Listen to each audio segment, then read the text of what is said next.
Alright, one thing I did forget was to fix my sound. Let me see.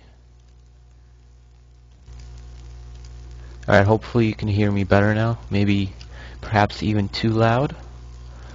But I am gonna get this strategy breakdown number 1 ready and rolling. The first game, the first breakdown will be of Cybran versus Cybran Air. Polar versus Iron Commander on open palms. There's some really good things I wanted to talk about here, and hopefully after this one your air versus air in general will be improved.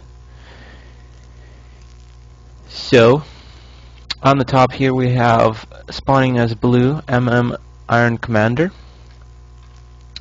and on the bottom we have Polar Bear spawning as orange Cybran as well.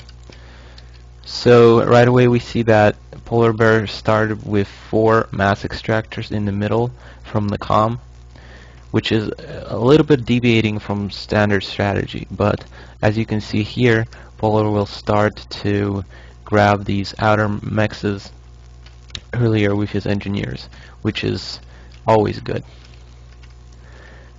An Iron Commander is actually, despite this being what I promised to be an air versus air, he's starting with 2 land factories, and you will kind of see a transition into air here in a second. So I'm gonna speed it up to 3. So no research, no Iron doesn't even really expand beyond these 6 mexes here. While Polar Bear is grabbing all of these expansions right here. And right away we see that Iron is sending some bots to harass, and Polar Bear just threw down his first air factory. So we can speed this up a little bit more. Until that first blink comes out. Okay, so that first blink comes out. It's going straight for the base. Always you want to scout, especially in a mirrors match. You want to scout most of the time. So he sees land. He sees he's gonna see pressure here in a second. He spreads his air around to get a radar coverage of all these attack paths, and he notices that these bots are going to be coming for him. He immediately throws down 1 land factory just to aid his planes in taking down these bots. Because first of all, if you are going to be going for air, first up, you have to make sure you keep that air advantage. And if Iron were to get air right now, he would be able to prevent Polar's air from bombing these bots right here, and these bots would be able to take out way too much of mass, like this bot here. Just lone bot sitting here picking around for a minute will take out this max, and that's a really good trade-off for that 1 bot. But as we can see here, Iron has stopped production from both of his factories, so there has to be something else coming, whether it be a research, an expand, or air. For now, he's just putting down an anti-air factory. Anti-air turret tower to prevent the slight harass from these 3 planes. So as you can see, this bot is just sitting here picking away at this mass extractor. But these bombers are going to come in and help out, and this engineer is going to heal that. But these 2 bots here, this is a really good trade-off. He got 2 bots, he killed one mex.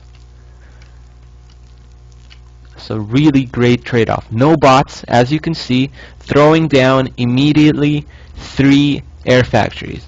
Because when you're trying to catch up to your opponent who started with air, you're always going to want more factories than him, for sure, to catch up. If you have any possibility of catching up, you're going to need at least 1 more factory than him. I'm not sure if Iron saw the second factory, but I bet he can expect it from the amount of air that is out right now. So this bot is going to be taken out by these planes here. And here we go. Here we go. This is the key part. I don't know. Actually, it's gonna come a little bit later because he canceled it. Never mind. So some more bots. Iron really isn't focusing on bots that much, but like I said before, the whole tactic of this is for air to be distracting these bombers from bombing the few land bots that Iron has. And these bots will be able to come around here and take out a few mass extractors and this power generator down here or up here and just continue harassing. But as you can see, Polar is doing the same thing. He just gets 4 bots, just like Iron, and he's going to be trying to prevent this harass that's coming. So here we go. Here it is. So Polar Bear decided to throw down a research factory, a research station. This is a great move. For one, I'm not sure if he saw this air, but if he saw this air, I would agree completely to throw this this research station down, because he will be down on air, most likely, and catching up to an air guy by building more air factories is not generally a good idea, especially when you have lost a bunch of mexes. As you can see, he already lost a mex up here, and in a second we will see Iron using this harass to take out a few more extractors. And this air, as you can see, just covering these bots, not really doing much. All he has to do is split these bots and engage with his air, and his bots are totally safe and can do whatever he wants. Now one thing Polar did make a mistake of, he didn't bring his bots around. He could have really prevented this what's going on right here right now. So all Iron has to do is split. There we go. Only 1 bot per bombing run. And now he just engages with air. Polar has to engage with air, or else he'll lose his air. And as you can see, Polar is winning this air, but right now Iron has taken out a mech and a power generator, and he actually is continuing on forward. So air just evened out right there. So this research factory has generated him research, which really gives him an advantage at this point, even if he's down in air right now. That research station, the second research station even, is giving him an advantage. He knows that Iron has to have more factories than him because of the amount of air that is on the field right now. So more harass here. The bots are just sitting there. They're completely useless. I don't know why he's not using them. Again, spread. Polar could have rerouted his attacks. Another mex goes down, and once you really tally this up, 1 mex, 2 mex, another mex here is going to go down, and maybe even this one is going to go down. I'm not sure, but no, I don't think this one's going to go down. But that's 4 mexes he lost and had to rebuild. More bots are coming in, and this is just 2 bots at a time. This is not an army. This is nothing. Polar did throw down another air factory, which is a good idea because even though you're getting research, you want to keep up with the production of your opponent. But once again, he does not have the mass. So whenever you don't have the mass to build more factories, you generally want to go for research station, because that's basically like, I don't know what the term for it, but like I think I can use static here. Basically static advantage you're getting. You're always going to be gaining this after you build it, unless it's destroyed, of course, but that goes for basically any building. So as you can see, Iron has more planes right now, but again, Polar has that research advantage. Zero research stations for Iron. And Polar just keeps on rebuilding these mexes, which is taking up his economy quite hardly. One thing that Polar does have an advantage in is these wrecks. He can reclaim them and gain some more money. So by the looks of this battle, Polar is definitely losing this battle. His research has not yet caught up to the production of his opponent. He's building another factory. That's going to put him in 4 factories, 1 more than Iron's. Oh no, he actually doesn't win this battle. But that's actually odd. I thought Iron was gonna win this one. But still, he can't just go harass with this air. It's not like he can do anything that's very important with this, because there's anti-air here. Yep, and right now I think he is gonna lose his air because he engaged in a very bad situation. Now yep, I'm pretty sure. Yep, Polar is gonna lose all of this air right here. That was his mistake here, engaging here. But okay, so we're fine right now. We're fine. He still has more factories. He has the same amount of air. And that key part is research. He's building a third research factory, even though he can't really. His production is really low. Iron is expanding all over the map, but he's getting another air factory, but he is not anywhere close to Polar in the research department, and a fifth air factory going down. So you expect Iron right now to have way more air and way more production. So at this point they're going to sit around a little bit. So 3 research factories, and let's see how this is going to go. A little bit minor engagements here, and still Iron has more air, even though that engagement was taking a toll here. Alright, so Polar decides to start poking around. Trying to poke around. Air is kind of even right now. And Iron knows he has to start building a anti-air tower here. And look at this. Look at this. I don't know if this was intentional or not, but look. 4 planes. Watch this whole air army. Look where it goes. Look where this army goes. Using these planes as bait, Polar goes right behind his opponent. Gets a perfect engagement off. You always want to be behind your opponent's air, because obviously they're not going to be able to shoot you. And even though there's air towers here, you're going to see that he's going to take all of this air out, or at least gain an advantage from it. He still has more air. Iron, I'm sorry. Iron still has more air.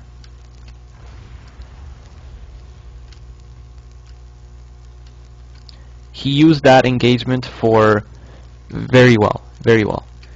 But even though he did, he wasn't able to really maximize his thing there. But this one bot was able to take out 1 mech, which is an amazing trade-off. Once again, 1 bot for a mass extractor, I'll take that any day. Finally getting a 5th fifth air. But right here, look, here is where the research stations come into play. Shields. Polar has shields on his planes. Iron is probably quite a bit off from shields. And from here on, Polar knows he can just go and basically harass his opponent. I don't know how Iron missed these 2 bots here, but they got in pretty easily. Yep, he does a split. Barely keeps this mech alive. Polar keeps reclaiming, which is always a good idea. I don't know why Polar just doesn't want to engage here, because he has shields. He definitely has shields, and I'm pretty sure he scouted, so he must know there's really no research. And now Iron is desperately wanting to catch up in research. He's built 2 here, he built 5 here. His economy is really allowing him to do that, but you need time for these research stations to kick in.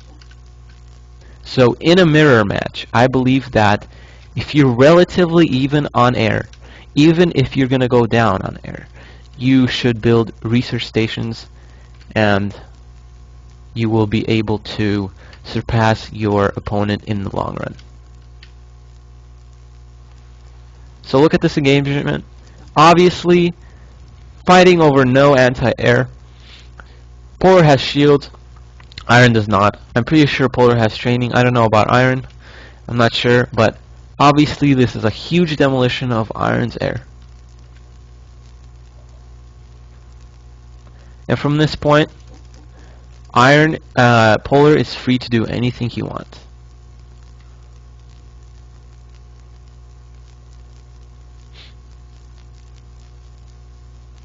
Probably like 3 times as much air as Iron right now. Oh, here it is. I think it's here that I saw this good split. Watch this again. No, it didn't really work that time. I think he was gonna go with those 4 planes, but still, shields, no shields. Even fighting over AA, Polar will win this battle. And consequently, he will win the whole game because air is just too damn strong, and Iron failed with obvious spam of 5 factories. You're gonna want air dominance, and if you fail to gain air dominance, your whole thing just failed. Now we see Iron attempting to get artillery from these 5 research stations, but it's just too late. And Polar sees it. He knows it's coming. He decides to answer with his own artillery because now Polar has complete map dominance. He can expand here. He can expand here. He can even expand onto his opponent's side, really, because all of his air can just run wild all around all of here. And another key thing is that Iron cannot place artillery spread out. For that same reason, air will be able to take it out. He has to place it somewhere where it's defended by his anti-air, and he will be able to keep it alive. Polar, on the other hand, can spread it anywhere he wants, and Iron's artillery will not be able to focus fire Polar's artillery, while Polar will be able to fire into an area where all of Iron Commander's artillery is and successfully take it out. And from here on out, Polar just dominates the game, even takes out this artillery structure. Focusing down the artillery. Iron attempting to get shields, but it really at this point there's just no hope. Artillery is so strong. All Polar has to do is get a few trainings on the artillery. See, just like I said, he can spread it out all he wants, and the shields are no match, and Iron Commander blows up. So there you go. A game began great with Iron opening with 2 land factories. I don't know about the decision of spamming out air factories after that. I just don't think you can catch up that well with just pure, when you started land, that is. I don't think you can catch up by spamming air factories. But he did a good job. He kept up with Polar, but once again Polar got these research stations. He ensured a victory in late game. And once Polar got the map control, even though Iron got RT, he could have spread out, even without this artillery. He could have spread out, sat around, spread out his stuff, eventually got something that can take out artillery, and then he would have won. He already won after he got shields and his opponent didn't. He won because his opponent's whole strategy failed. And there you go. I hope you guys liked this strategy breakdown. And I will be looking to getting some more of these out because I think Supreme Commander needs a community boost, and you guys should start playing even if you don't play it. It's a great game. So thank you very much, guys, and I will see you later.